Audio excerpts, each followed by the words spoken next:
So, good morning mga master, no? So, mo nang utana na lang ko i-share sa inyo. So, na lang ko ipakita. So, mao ning ato ang dati manual mirror ni siya. Ano, so gi-convert na to og power mirror. So, ang gigamit na to is ang original lang gyapon niyang kuan nga bracket sa side mirror. Okay. Plaster na siya.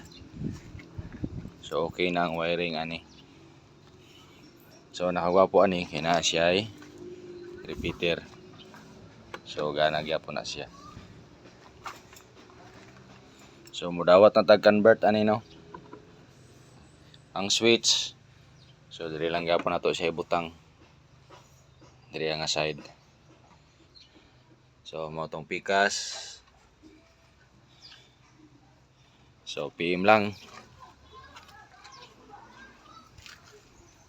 sa magpa-convert.